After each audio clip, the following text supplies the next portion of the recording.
কথা বলবে রাম নারায়ণ রাম নারায়ণ।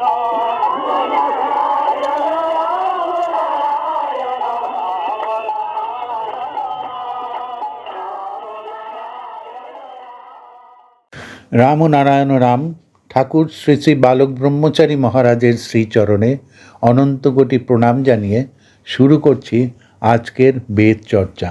বিষয় জন্ম মৃত্যুর ছক থেকে মুক্তি পাবার উপায়। 12ই সেপ্টেম্বর 1982, শুকচর ধাম। ঠাকুর বলছেন, মনে করো এক ব্যক্তি মারা গেছে। সে যখন বার্থ অর্থাৎ জন্ম নিল, এক্সরে যন্ত্র ফিট কইরা দেখা গেল সে ম্যাও ম্যাও কইরা তারা খাইতেছে। তুমি বাইরে থেকে তার ওয়ার্ক অর্থাৎ কর্ম দেখতেছ, দান ধ্যান করতেছে দেখতেছ, কিন্তু মৃত্যুকালে নেচারের নিক্তির ওজনে কোন ফলে কোন ফর্মেশন হবে, কোন ফর্মে হবে বলা মুশকিল। মনে করো এই পৃথিবীতে জন্মের যতগুলি স্তর আছে, না হলেও প্রায় 20 কোটি রকমের স্তর আছে। পৃথিবীর মধ্যে 20 কোটি রকমের জীবজন্তু আছে। এখন মৃত্যুর পর এই 20 কোটি রকমের স্তরের কোনটার কোন ছকে যাচ্ছে, কেন যাচ্ছে, সেটা খুঁজে পাওয়া যায় না, এটা বের করা যাবে না। একজন বিরাট সাধক জীবনভর দান ধ্যান করছে, সকলের কাছে পূজা পাইছে, তারপর সে মারা গেল। দেখা গেল সে বার্থ নিয়া ম্যাও ম্যাও করতেছে। তখন অনেকে চিন্তা করলো, এত বড় বিরাট সাধক, সে ম্যাও ম্যাও করতেছে, এইটা কেমন কথা? বিড়াল হইল কি কইরা? সে তো আরও মহামানব হইয়া জন্ম নিতে পারত। প্রকৃতির কাছে এইখানে মহামানবের কোনো দাম নাই। একটা বিড়াল হইয়া রইছে। দেখা গেল তার সাত্ত্বিকতাটা, তার ক্লিন ওয়ার্কটা সে কতটুকুন কি করেছে, সেই অনুযায়ী তার বার্থটা গিয়া বিড়ালের সোলের সঙ্গে মিশে গেল। এটা ফল মানে পতন করলো না বড় হইল, সেইটা বোঝা মুশকিল। হয়তো বিড়াল হইয়া এমন কাজ করলো, সেইখানে আর একটু বড় হইল, দেখা গেল একটা পাখি হইয়া রইছে। বুঝতে পারছো? সুতরাং ভিতরের কাজটুকুন প্রকৃতির ধারার সাথে, ওই নিক্তির মাপের সাথে যদি মিল না হয়, তবে ছকে পড়তে হবে। এই গোলকধাঁধার ছকে যতগুলি জন্তু আছে, এই 20 কোটি জন্তু আছে পৃথিবীতে, এই 20 কোটির ছকে পড়তে হবে। কোন ছকে কখন যায়, কেন যায়, কোন মাত্রায় তুমি মারা গেলা, সেই মাত্রাটা 20 কোটির কোন জন্তুর মাত্রায় গিয়া পড়বে বলা যায় না। এখন 6 মাত্রায় যদি মারা যাও, শকুন হইলা, 6 মাত্রায় শকুন। 20 কোটি স্তরের 20 মাত্রা আছে। যেই মাত্রায় তুমি মারা যাবে, সেই মাত্রা অনুযায়ী বার্থ নিতে হবে। এখন 3 মাত্রায় মাছি, 4 মাত্রায় মশা, 6 মাত্রায় শকুন, 7 মাত্রায় কাক, 8 মাত্রায় কুকুর, 9 মাত্রায় মাছ, 10 মাত্রায় বাঘ, 11 মাত্রায় হাতি, 12 মাত্রায় কচ্ছপ, এই রকম সব আছে। তুমি যে মাত্রায় মারা গেলা, সেই মাত্রায় যে জীব আছে তার ফর্ম নিয়া নিলা। কোন মাত্রায় মারা গেলা সেটা ছাড়া নেচার আর কিছু দেখবে না। দান ধ্যান করো, পূজা করো, কিছু দেখবে না। মনে করো 200 মাত্রায় তুমি মারা গেলা, দেখা গেল সাপ হইয়া গেলা। যেই মাত্রায় মারা যাবে, সেই মাত্রায় ছকে চলে যাবে। কেন, কিসের জন্য নেচার কিছু দেখবে না? এই যে 20 কোটি রকমের জীবজন্তু আছে পৃথিবীতে, এই 20 কোটির মধ্যে মনে করো 10 কোটি মাত্রায় মারা গেলা, গুইসাপ হইয়া গেলা। 5 কোটি মাত্রায় মারা গেলা, গাছ হইয়া গেলা। 20 কোটির মধ্যে 19 কোটি মাত্রায় মারা গেলা, দেখা গেল রুই মাছ, কাতলা মাছের মধ্যে একটায় পড়ে গেলা। প্রত্যেকটি ফিগারের আলাদা আলাদা প্রত্যেকটি মাত্রা আছে, এবং এইটাই হলো জীবের জন্মের বিশেষত্ব।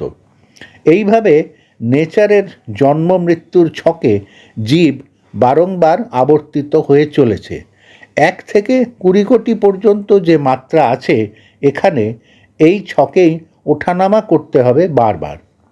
20 কোটির ঊর্ধ্বে যখন যাইবা, 20 কোটি 1-এ যখন গেলা, তখন আর হইল না, তখন আর বার্থ হইল না, তখন আর তোমার উপরে পৃথিবীর মাধ্যাকর্ষণের ক্ষমতা রইল না।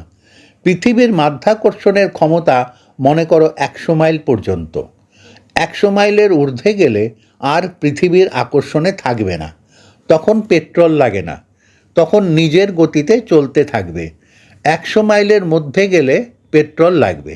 প্রত্যেকটি জীবজন্তু মৃত্যুর সাথে সাথে এই 20 কোটি ছকের মধ্যে ওঠানামা করতে থাকে। একটা শকুন যদি মারা যায়, দেখা গেল 500 মাত্রায় আরেকটা জন্তুতে জন্ম নিল, ময়না পাখি হয়ে গেল। আবার দেখা গেল কেউ হয়তো 11 কোটি মাত্রায় মারা গেল, সে আবার আরেকটা প্রাণী টিয়া পাখি হইয়া গেল গিয়া। মাত্রা ভেদে ভেদে প্রত্যেকটি জীব এক একটি জন্তুর ফর্মে চইলা যায় গিয়া। যতক্ষণ পর্যন্ত 20 কোটি মাত্রার স্তরের মধ্যে প্রত্যেকে আছে, এই 20 কোটির মধ্যেই ঘুরবে। বুঝতে পেরেছ? এই হলো লুডো খেলার ধাঁধা। যেই 20 কোটি 1 মাত্রার স্তরে উঠে গেলা, তখন এই ছকের সব মাত্রা ছাড়াইয়া 1 মাত্রায় চলে গেলা, তখন আর বার্থ হইল না, তখন উইলে আসলো, ইচ্ছাকৃত আসলো, তখন নেচার থেকে ইচ্ছা শক্তিটা দিয়া দিল। বুঝছো? যেই 20 কোটি 1 হইয়া গেলা, তখন 1 মাত্রা থেকে যেই ফরমেশনটা হইব, 1-এর মাত্রায় যেখানে জন্ম, সেখানে এই ছকে আর এই ছ্যাঁচার ছক, কষ্টের ছকে আর পড়তে হবে না। তখন দেখা যাবে স্বাধীনভাবে, স্বাধীন চিন্তায়, স্বাধীন সুরে প্রকৃতির সুরের সাথে সুর মেলাচ্ছ। তখন তুমি তোমার নিজের কাজ বিভোরভাবে করে যাচ্ছ। সেইখান থেকে দেখা গেল আরও 100 মাত্রায় উঠে গেলা, আরও সুন্দর হইয়া গেলা। তার মধ্যে কিন্তু তোমার জীবনী শক্তি, দেহ ধারণের শক্তি রয়ে গেল। যে কোনো মুহূর্তে, যে কোনো অবস্থায় পৃথিবীতে দেহ নিয়ে দেখা কইরা চইলা যাইতে পারো। তখন যে আসবা, 20 কোটি 1 মাত্রার দেহ নিয়ে আসবা। যে কোনো দেহ নিয়ে আসতে পারো, যে কোনো দেহ ধারণ করার ক্ষমতা তোমার থাকবে। পৃথিবীর সকল জীবের মধ্যেও মাত্রা জ্ঞানের বোধটা অনেক সময় থেকে যায়। মনে করো কত পাখি, কত জন্তু দেখা যায় তার থটটা প্রকৃতির সাথে একটু মিল রেখা চলতেছে। অনেক জন্তু আছে, অনেক পাখি আছে যারা প্রকৃতির ধারায় চলছে। তাদের ভিতরের গ্ল্যান্ডগুলি সেভাবে তৈরি, তারা নিজের থেকে, সুরের থেকেই চলছে। তবে কার মধ্যে এই সুর কতটা আছে সেটা ধরা মুশকিল। এখন মনে করো 19 কোটি 7 মাত্রায় মানুষের চেহারা, 19 কোটি 7 মাত্রার মধ্যে সে জন্ম নিতেছে, এখানকার পরিবেশ অনুযায়ী সেইভাবেই চলতেছে। তার মধ্যে যদি মাত্রা কমে যায়, তবে 1-2 মাত্রায় জন্ম নেবে। মাত্রা যত বেশি বাড়বে তত ভালো। আবার যারা 20 কোটি মাত্রাতেই মারা যাইতেছে, তারা বুড়ি ছোঁয়ার মতন পারে গিয়া উপস্থিত হয়েছে, তাদের অবস্থা একটু বেটার। প্রশ্ন, আগে মাত্রাটা বাড়বে কিভাবে?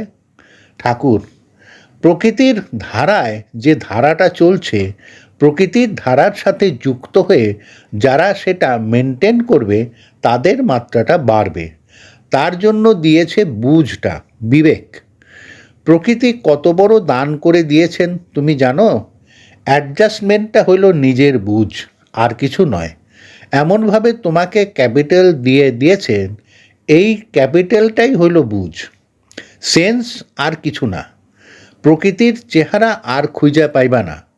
তোমার সেন্স এবং সেন্সটার সাথে আরও সেন্স দিচ্ছেন গার্ড দেওয়ার জন্য। তুমি তোমার ত্রুটিটাকে যদি না বুঝতে, তাহলে এই কথা বলতে পারতে না। তুমি যে ত্রুটিটা করতে যাচ্ছ, সেন্স তোমাকে ওয়াকিবহাল করে দিচ্ছে কি না, বুঝিয়ে দিচ্ছে কি না, এইটা আগে দেখো। তুমি খুন করতে যাচ্ছ, বুঝছো কি না? আমি খুন করতে যাচ্ছি, অপরাধ করতে যাচ্ছি সেই বোধটা আসছে কি না? একটা 2 বছরের বাচ্চা পর্যন্ত বিস্কুট লুকায়ে রাইখা দেয়, পরে অবশ্য ধরা পড়ে। এইখান দিয়া লুকাইলে ওইখান দিয়ে আবার দেখা যায়। তুমি বুঝে যে অপরাধ করছো, এইখানে আর কোনো ক্ষমা নাই। প্রশ্ন, আগে পরিবেশের চাপে অনেক সময় জেনেও তো অপরাধ করতে হচ্ছে। ঠাকুর বলছেন সেইটা আরও অপরাধ হইল, সেখানে আর কোনো কথা নাই। তোমার বাবারে তুমি যদি শালা কইয়া বকা দাও, তুমি তো বুঝতেছ বাবারে শালা কইলাম, উপায় কি? উপায় হইল আফসোস, বাবারে কেন শালা কইয়া ফেলাইলাম, বাবারে শালা কওয়াটা উচিত হয় নাই, এটা বুঝছো কি না? এইটাই হলো অপরাধ। সবচেয়ে ন্যাচারাল গিফট প্রকৃতির দান হইল এই বুঝটা। প্রকৃতির দানটাই হইল তোমারে বুঝাইয়া দিচ্ছে। প্রতি মুহূর্তে কেউ তোমারটা বুঝুক বা না বুঝুক, তুমি তোমারটা বুঝবা। সুতরাং পথ পরিষ্কার করার পথ তোমার আছে, এখন যে যতটা বেছে চলতে পারে। পায়ের তলায় ফুটে একটা কুলের বিচিতে হাতি মারা গেল। এই জন্য হাতি সুর দিয়ে ফুচফুচ করতে করতে রাস্তায় চলে। হাতি যদি ফুচফুচ কইরা না যায়, হাতির পায়ের তলা এত নরম, এত সফট, একটা ছোট কুলের বিচি হাতির পায়ের নিচে ঢুকে হাতি চিত হয়ে গেল। সুতরাং সে তার বুঝা চলছে, সে অত্যন্ত কনসাস, সে চোখ দিয়া দেখে আর ফুচফুচ কইরা ওই বাতাসে রাস্তাটারে পরিষ্কার কইরা দেয়। এইভাবে সে হাঁটে। তোমার জীবনে এরকম কুলের বিচি অনেক আছে। সতর্ক হইয়া ফুচফুচ কইরা না যদি যাও, ফসকে গেলে ঢুকে শেষ। নেচার তোমাকে প্রতি মুহূর্তে গার্ড দিয়া, প্রোটেকশন দিয়া ছেড়ে দিচ্ছেন উইল কইরা। এটাকে বলে উইল। এই উইলের যদি তুমি ব্যতিক্রম করো, সেখানে আর কোনো কথাবার্তায় চলবে না, কোনো বুঝে চলবে না, আমি কি করুম উপায় নাই সেইটা চলবে না। প্রশ্ন, বাবা তোমার কাছে যদি বলি, ঠাকুর বলছেন আমারে আবার টানো কিয়ের লেগা এর মধ্যে? বাবা তুমিই তো আমাদের সব, এই যে অগণিত পোকা মারছি, অপরাধ তো হয়ে যাচ্ছে। ঠাকুর বলছেন আর কোনো কথা নাই, ওইগুলি আমারে বইলা কোনো লাভ নাই। তোমার অপরাধের বোঝা তোমাকে বইতে হবে, কেউ বহন করবে না। তোমাদের এক একজনের পাহাড় তুল্য অপরাধ জমে গেছে, ধাপার মাঠ হয়ে গেছে, তবে আফসোসে কিছুটা কমে।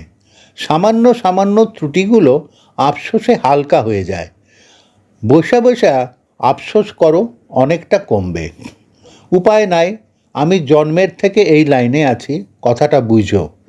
আমি একটাই বুঝে নিছি, মাধ্যাকর্ষণের মতো এই যে জন্মের আকর্ষণ আছে, 20 কোটির স্তর আছে, এর ঊর্ধ্বে না যাওয়া অবধি এই যে ছক, এই যে গোলকধাঁধা, সাপলুডোর খেলা চলতে থাকবে। একটা মই বায়া উপরে ওঠো, 98 পর্যন্ত উঠছে, 99তে আসে সাপের মুখ, তারপর 98 থেকে 1 পয়রা 99 সেই সাপের মুখে পড়ল, তারপর একেবারে 2 আইয়া পড়ছে। ইস্যিরে, মাথায় হাত দিয়া বৈশা পড়ছে। ল্যাজটা তাহলে কত বড় বোঝো, কোথায় 99 আর কোথায় 2 আইয়া নামছে, মাথা আর কপাল থাপড়াইতেছে, এই রকম ছকে আইসা পড়বে। প্রশ্ন, ঠাকুর তোমার নাম বললে কমবে না? এত সংক্ষেপে করতে যাইও না, এখন ছকে যা আছে তা জানাইলাম। তাহলে ঠাকুর কেউ তো এই ছক থেকে উঠতে পারবে না। ঠাকুর বলছেন সবই কম্পালসারি করতে হয়, অসুবিধায় করতে হয়, সবই আমি স্বীকার করি, কিন্তু মাত্রার স্বীকার করবে না, মাত্রায় স্বীকার করবে না। বাবায় কইছিলেন আমারে কচ্ছপটা ধর, না হয় কুড়ালটা ধর, কচ্ছপ কাটবে। আমারে কইছিলেন কুড়ালটা ধর, আমি ঠাস ঠাস কইরা মারি। আমি বললাম বাবা নমস্কার, আমি এই কচ্ছপের কুড়াল ধরতে পারবো না, আপনি আমার ঘাড়ে 2-4টা দিয়ে দেন, আমি রাজি আছি। বাবা বললেন তুই আমার কথা শুনবি না? বাবা আপনার কথা আমি সব সময় শুনবো, এইটা আমার কাছে ভীষণ অপরাধ লাগছে। বাবা গিয়ে পরে আশু সেনকে বলছেন, শুনছেন আমার পোলার কাণ্ড? আশু সেন বলেন, আপনার পোলা তো তা করবেই, আপনি কুড়াল নিয়ে গেছেন কচ্ছপ কাটতে, আপনার পোলায় তা ধরবে? এই পোলা কুড়াল ধরার পোলা না। বাবা নিজেও আর কচ্ছপ কাটতে পারলেন না আমার এই কথার উপরে, কচ্ছপটারে ছাইরা দিয়া আসলেন। অনুকূল আছিল বাড়ির পিয়ন। অনুকূল রে কইলেন, অনুকূল তুই ছাইরা দিস, আমি যাই গিয়া। বাবায় কচ্ছপ কাটতে পারলেন না। ছোট বয়সে আমার কাছে কেন সব দীক্ষা নিল? এমনি এমনি? মাস্টার কখনো ছাত্রের কাছে দীক্ষা নেয়? আনন্দ মাস্টার আমাদের পাঠশালায় পড়াইতো অ আ ই ই। মাস্টার মশাইরে কইলাম, মাস্টার মশাই আপনার মাথায় একটা থাপ্পড় দিই। দাও। থাপ্পড় দিছি। ঘরের মধ্যে প্রায় ৪৫ জন ছাত্র। মাস্টারমশাই হাঁটু পর্যন্ত কাপড়টা উঠেয়া লাফাইতে শুরু করছে, একটাও মানুষ দেখে না। ছাত্ররা আমাকে জিজ্ঞাসা করে, তুমি কি কইরা দিছ? মাস্টারমশাই একটাও মানুষ দেখে না, ভয় পাইতাছে। কেউ ফোঁস কইরা ওঠে।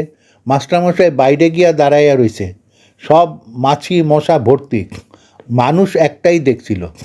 তারপরেই তো মাস্টারমশাই ফুল বেলপাতা লইয়া উপস্থিত, দীক্ষা নেবে। আমারে বলে, বাবা তুমি কি দেখাইলা? একটাও তো ছাত্র দেখলাম না, সব সাপ ব্যাং দেখলাম। মাস্টারমশাই দীক্ষা নিল।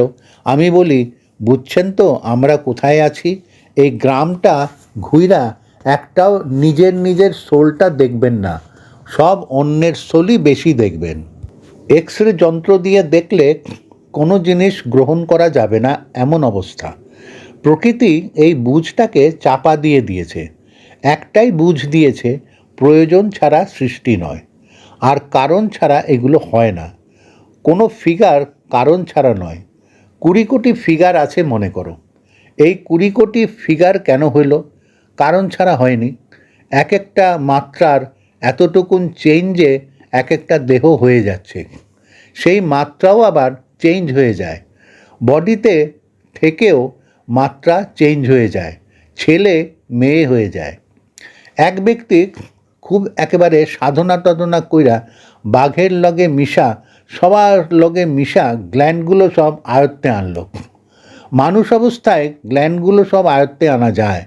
তোমার মাত্রায় ঘ্রাণ হইল ৮-১০ হাতের মধ্যে। তোমার ঘ্রাণ শক্তি ৫ মাইল পর্যন্ত। একটা কাঁঠাল ভাঙো, নিচের থেকে তুমি গন্ধ পাইবা না। একটা ফজলি আম কাটো, কোথা থেকে ছ্যাট কইরা একটা মাছি আইসা হাজির হবে, দেখা গেল সে ৩ মাইল দূরের থেকে আইছে। তোমারও ঘ্রাণ শক্তি আছে, একটু সীমাবদ্ধে আছে।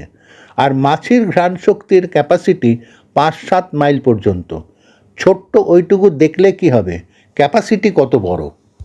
কারো মাত্রা মনে করো ২০ কোটি ৫ হয়ে গেছে, তার আর বার্থ হবে না। গড উপাধিটা মানে স্টেজ অফ গড। ওরে বাবা, মাত্রা অনুযায়ী বার্থ হয়, এছাড়া আর কোনো কথা নাই। একজন এখানে সাধনা কইরা কত বড় হয়ে গেল, সে দানে ধ্যানে কর্মে জীবনভর মহান আখ্যা পাইল, নিয়ম নিষ্ঠায় হবিষ্যি করত, নিরামিষ খাইত। কিন্তু তার যখন হইয়া গেল ম্যাও ম্যাও করতেছে, বিড়াল হয়ে গেছে, তখন তার ভক্তরাও বুঝতে পারল না সে বিড়াল হয়েছে। তারা টের পেয়ে গেল, তারা নালিশ করল প্রকৃতির দরবারে, কেন সে বিড়াল হইল।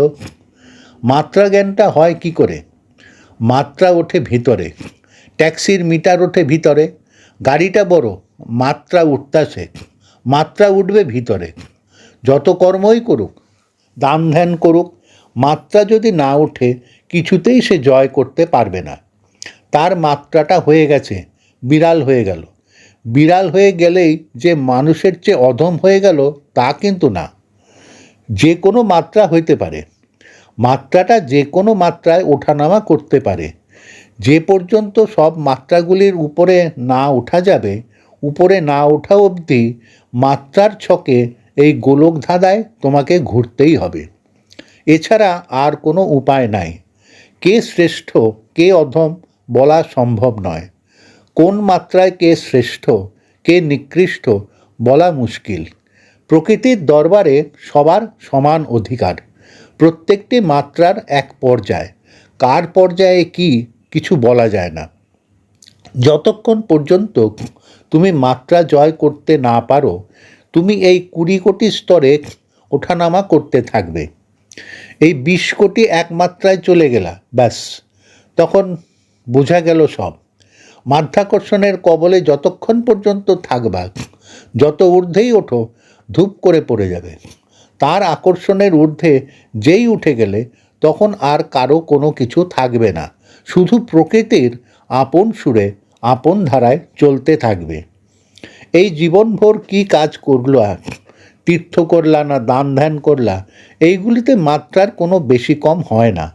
মাত্রা উঠবে প্রকৃতির ধারা পাতার ধারায়।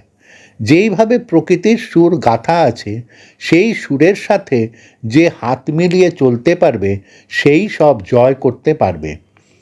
একজন এদিকে ধ্যান জপ করতেছে, ওইদিকে সেক্সের রোগে কামের রোগে ভুগতেছে। কথাটা বুঝো, সে উঠতে আর পারছে না, ওইটাই তাকে জ্বালাতন করছে। আর এটাকে বন্ধ করার জন্য আপ্রাণ চেষ্টা কইরা চলছে, সংযম করতেছে, কিন্তু দমন আর হইতাছে না। সেও বিব্রত হইতাছে, মাত্রায় আর উঠতে পারতেছে না। মাত্রায় উঠতে গেলে স্বচ্ছতায় ভরপুর হতে হবে, প্রকৃতির ধারাপাতার ধারায় ভরপুর হতে হবে। কোনো সংস্কারে থেকেও সংস্কার মুক্ত হতে হবে। সর্ব অবস্থায় কোনটা ভালো কোনটা খারাপ নিক্তির ওজনে তোমাকে বলে দেবে। প্রকৃতির সবচেয়ে বড় দান হলো বুঝ। প্রকৃতির কত বড় কৃপা বলো, দয়া বলো, বুঝটা তোমাকে দিয়ে দিয়েছেন। যতটুকুন বুঝ আছে প্রত্যেকের জীবনকে সুপথে চালিত করার জন্য এটাই হলো স্টিয়ারিং প্রত্যেকের হাতে। একটা পিঁপড়ার হাতেও তার স্টিয়ারিংটা আছে। তাই নিজেকে বাঁচাবার মতন অধিকার রাখে যারা, তাদের হাতেই স্টিয়ারিং। একটা বাঘ বলো, শিয়াল বলো, কুকুর বলো, প্রত্যেকেই তার জীবনকে রক্ষা করার জন্য স্টিয়ারিং ঘোরাচ্ছে। তারপরে অ্যাক্সিডেন্ট হতে পারে, সেটা আলাদা কথা। স্টিয়ারিং ধরার মতন ক্ষমতা প্রতিটি জীবজন্তুর প্রত্যেকের আছে। তোমার জীবনকে রক্ষা করার জন্য তোমার হাতে স্টিয়ারিং আছে। তুমি যদি কোনো গোপন কাজ করো, তোমার স্টিয়ারিং আছে, কারণ গোপন কাজ যে করছো তুমি তো বুঝতেছ।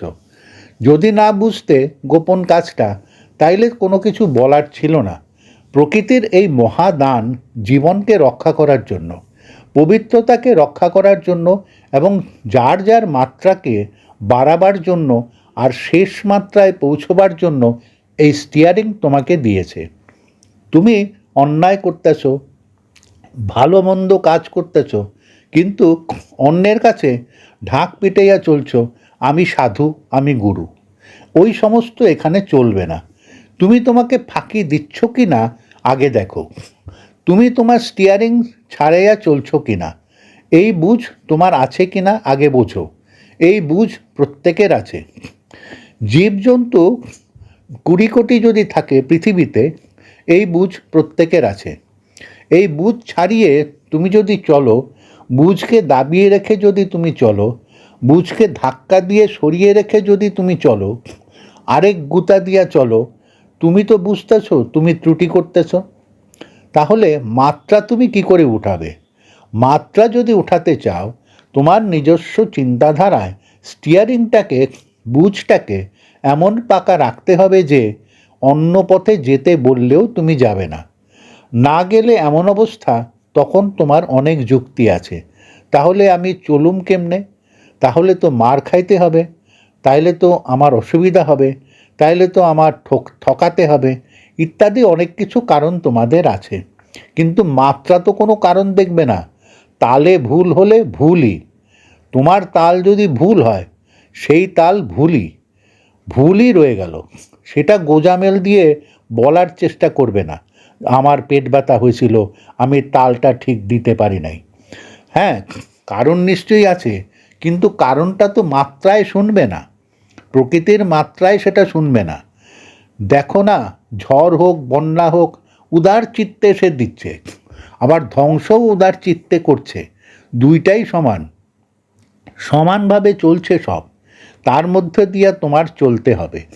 প্রকৃতির ধারাপাতায় যে সত্য আছে, যে স্বরগ্রাম আছে, যে নীতি আছে, সেই নীতি, সেই ধারায় তোমার চলতে হবে। তার বাইরে চলতে গেলে ঠকতে হবে। কাজ উদ্ধার করে তুমি আসতে পারো, কিন্তু ফ্যাসাদে পড়তে হবে। ঠাকুর বলছেন 5-7 বছর বয়সে হাজার হাজার দীক্ষা নিয়েছে কি এমনি? চারিদিকে হই হল্লা লাইগা গেছিল, সব মাস্টারমশাইদের মধ্যে, সাধারণ মানুষদের মধ্যে। কেউ আর পড়াইতে পারে না ঘরের মধ্যে। স্কুল কি স্কুল, দেখে সব সাপ ব্যাং মশা মাছি সব দৌড়াদৌড়ি করতেছে। কোনো মাস্টার আর চেয়ারে বসে না, সব দৌড়াদৌড়ি লেগে গেছে। কতদিন গেছে এরকম? তাই তোমাদের কাছে কথা হলো, মাত্রা যতক্ষণ পর্যন্ত বাড়াতে না পারো, মাত্রাজ্ঞানে যতক্ষণ পর্যন্ত পৌঁছাতে না পারো, মাত্রার সুরে যতক্ষণ পর্যন্ত যাইতে না পারো, এই ছকে ঘুরে এই প্যারেশানি পোহাইতেই হবে। পৃথিবীতে কমের পক্ষে 20 কোটি জন্তু আছে, 20 কোটি চেহারা আছে। এই 20 কোটির মাত্রায় সবাইকেই ঘুরতে হইতেছে। এই 20 কোটির ঊর্ধ্বে যতক্ষণ পর্যন্ত যাইতে না পারো, জন্ম মৃত্যুর ছকে বারবার আসা যাওয়া করতে হবে। একটা লোকও যা দেখতেছ এক জীবনে লোক হইয়া আসে না। তার আগের জীবনটা দেখলেই দেখবা হয় মশা, না হয় মাছি, না হয় পাখি, না হয় শকুন, না হয় মাছ, এইসবই বেশি। মশা মাছিই বেশি, কাক বেশি। এখানে কাকে ভালোবাসবে তুমি? কার লগে প্রেম করতে যাইবা? কার লগে কথাবার্তা কইতে যাইবা? কিছু ভালো লাগবে না। প্রশ্ন, ঠাকুর 20 কোটি মাত্রার ঊর্ধ্বে উঠতে গেলে কি করতে হবে? ঠাকুর বলছেন, তুমি পবিত্রতা অবলম্বন করো। ওই প্রকৃতির ধারাপাতা অনুসরণ করে যে চলবে, সেই একমাত্র বেঁচে যাবে। এবং এই বেঁচে যাওয়ার মতন বুঝ, বুদ্ধি, বিবেচনা প্রকৃতির দান হিসাবে সবটা তোমাদের মধ্যে দিয়ে দিয়েছে। এর মধ্যে আর অন্য কোনো কৈফিয়ত, যুক্তি, তর্ক দিয়ে তোমরা বুঝাইতে পারবা না।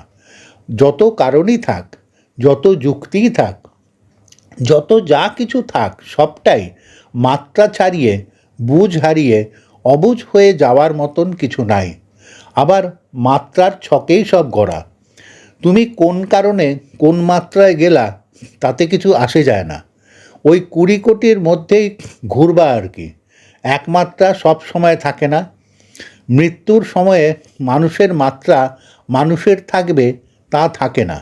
দেখা গেল এমন আছে, মাছ লইয়া আসতেছ, গঙ্গার ইলিশ, তোমারই রিলেটিভের মধ্যে একজন পড়ে গেল, মাছের চেহারা পাইয়া গেল।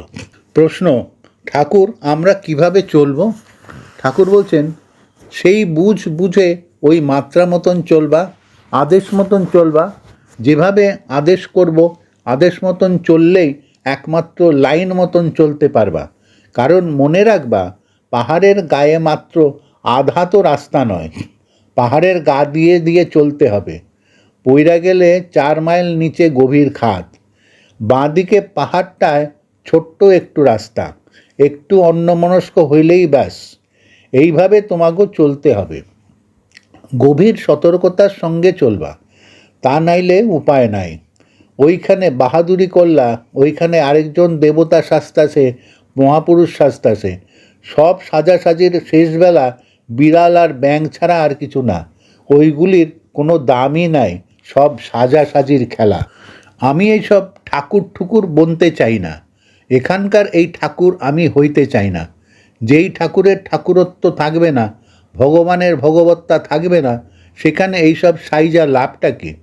সব দুদিনের খেলা। আমি চাই স্বচ্ছ পবিত্র জীবনধারা। তাতে মানুষ ছ্যাপ থুতুর ছিটাক গায়ে, নিন্দা করুক, অপরে যা খুশি তাই বলে বলুক, কিন্তু আমার সত্য থেকে আমি এক মুহূর্ত সরে যেতে রাজি নই। এখান থেকে তো চলে যেতেই হবে। আর কত বছর? 60, 70, 80 বছরের শেষ সীমানা এখানে। তার জন্য এই মোহ, এই সুখের লালসা করাটা বৃথা ছাড়া আর কি বলো তো? যদি সেই ক্ষণিকের সুখের বুঝতাম, তাইলে এই প্যারেশানি আমি পোহাইতাম না। আমার এত নিন্দা অপবাদ নেবার কোনো প্রয়োজন হতো না, এত আঘাত নেওয়ার কোনো প্রয়োজন ছিল না। এখন দেখতে পাচ্ছি এই প্ল্যাটফর্মে এত রকম ঝঞ্ঝাট ঝামেলা যে নিজেকে উদ্ধার করতে হলে, নিজেকে বাঁচাতে হলে প্রকৃতির এই সুরের মাধ্যমে যদি নিজেকে ছেড়ে না দেওয়া যায় তবে আর মাত্রা ছাড়িয়ে যাওয়ার কোনো পথ নাই। মাত্রা ছাড়িয়ে যেতে হবে সব মাত্রা। এই 20 কোটি মাত্রা না ছাড়ানো পর্যন্ত এই ছকে, এই লুডো খেলার প্যাচে সবার পড়তে হবে। এই ছকে সবার পড়তে হবে। মই দিয়া 98তে উঠছে, বুঝলা? আবার 99তে সাপের মুখে পইরা একেবারে লেজে আইসা পড়ছে 2-এ। কোনো বুদ্ধিমান ব্যক্তি এই পথে যাইতে চায় না। এরকম হাবুডুবুর পথে ইচ্ছা কইরা কেউ যায়? আমরা সবাই যাচ্ছি, তোমরা সবাই যাচ্ছ জেনে শুনে। প্রকৃতি তোমাকে না জানিয়ে কোনো কাজ করেন না, সব কিছু জানিয়ে শুনিয়ে করেন। আর অপরাধের মাত্রা বাড়াতে যেও না। অপরাধের বোঝা পাহাড় সমতুল্য হয়ে গেছে, ধাপার স্তূপ হয়ে গেছে। এই অপরাধের হাত থেকে মুক্ত হওয়া যায় যদি স্বচ্ছ পবিত্রতায় নিজেকে ঢেলে দাও। মনের মধ্যে বৃত্তি অনেক রকম খোঁচাখুচি করবে, মনের বৃত্তি আসবে, কাম বলো, ক্রোধ বলো, সব আসবে। আসলেই যে যেতে হবে তার কোনো কথা নেই, দমন করে দাও। মেঘ আসলেই কি বৃষ্টি হয়? আকাশ মেঘাচ্ছন্ন, আবার সূর্যের তাপে সেই মেঘ উড়িয়ে নিয়ে চলে গেল। অনেক সময় মেঘাচ্ছন্ন ভাব আসবে, তা সুন্দর সূর্যকেও ঢেকে রাখতে চাইবে। তোমাদের ভিতরে সেই জ্ঞান সূর্যকে ঢেকে রাখবার জন্য মেঘ আচ্ছন্ন করে রাখবে, কিন্তু সূর্যেরই কৃপাতে, সূর্যেরই উদার মনোবৃত্তিতে সেই মেঘের জল শুষে মেঘকে সরিয়ে দিল। সুতরাং তোমরা ভিতরে এরকম মেঘাচ্ছন্ন হবে, মেঘে আবৃত করবে, কুয়াশাচ্ছন্ন হবে এবং সূর্যের মহাদানে আবার পরিষ্কার হয়ে যাবে। কুয়াশা আসবে মাঝে মাঝে, কিন্তু যাই আসুক মাত্রা ছাড়িয়ে যেও না। মাত্রার মধ্যে, আদেশের মধ্যে থেকো। এমন মাত্রায় তোমরা চলবে যে মাত্রা এই সব মাত্রার ঊর্ধ্বে উঠিয়ে নিয়ে যাবে। পৃথিবীর বয়স হয়ে গেল কত কোটি কোটি বছর। কত কোটি কোটি জীবজন্তু পৃথিবীতে আসছে, যাচ্ছে, বিচরণ করছে, কিন্তু সদা সর্বদা আঘাতের পর আঘাত আসছে, ঝামেলার পর ঝামেলা আসছে, আর আমরা সেই ঝামেলা ঝঞ্ঝাটের হাত থেকে মুক্ত হতে পারছি না। কিন্তু মুক্ত আমাদের হতেই হবে। যাদের নিয়ে বাস করো একটাও তোমার থাকবে না, স্ত্রী না, পুত্র না, বাবা না, মা না, কেউ থাকবে না। যেখানে মুহূর্তের বিশ্বাস নাই সেই সব নিয়ে আমরা খেলা করছি। যেখানে মুহূর্তের বিশ্বাস নাই সেই খেলার দাম আছে? কোনো দাম নাই। সব সাময়িক, সময় কাটানোর ব্যবস্থা এগুলো, সময় কাটছে না। মাত্রা যা আছে সেই মাত্রার ঊর্ধ্বে উঠতে হবে, তা না হলে এখানে আর বাঁচাবার কোনো পথ নাই। তাই আমি যেভাবে যতটা বলি, 5 বছর বয়স থেকে, বাচ্চা বয়স থেকে আমি এই পথে আছি। আমি যেটুকুনো পেয়েছি সেইটুকুনো নিয়ে যদি চলো, তাহলে তোমরা তোমাদের বাঁচার পথে বাজিমাত করতে পারবে। তা না হলে একেবারে লুডোর ধাঁধায় পইরা, ছকে পইরা ওঠানামা করতে হবে, আসলে আর পৌঁছাতে পারবা না কোনো দিন। আমি এখন বয়সের সীমায় পা দিয়েছি। এখন যারা দীক্ষা নিচ্ছ, আমি সেই সুরের পথের পথ দেখিয়ে যাচ্ছি মাত্র। তোমরা সেই পথের পথিক হইয়া চলো। সমাজকে রক্ষা করো, জাতিকে রক্ষা করো, নিজেকে বাঁচাও। এছাড়া অন্য পথে কেউ বাঁচতে পারবে না। স্বচ্ছ পবিত্রতার ভিতর দিয়ে নিজে নিজেকে রক্ষা করার ব্যবস্থা করো। আজ এই থাক। রাম নারায়ণ রাম। পুস্তক সূত্র তোমারে যে স্বরে অমৃতে সে বরে। প্রিয় শ্রোতাবৃন্দ, আপনারা আপনাদের মতামত কমেন্ট করে জানাবেন এবং শেয়ার করে সবার মাঝে ঠাকুরের কথা ছড়িয়ে দেবেন এবং সাবস্ক্রাইব করে দেবেন, যাতে পরবর্তী অধ্যায়গুলো আপনাদের কাছে সহজেই পৌঁছে যায়। রাম নারায়ণ রাম।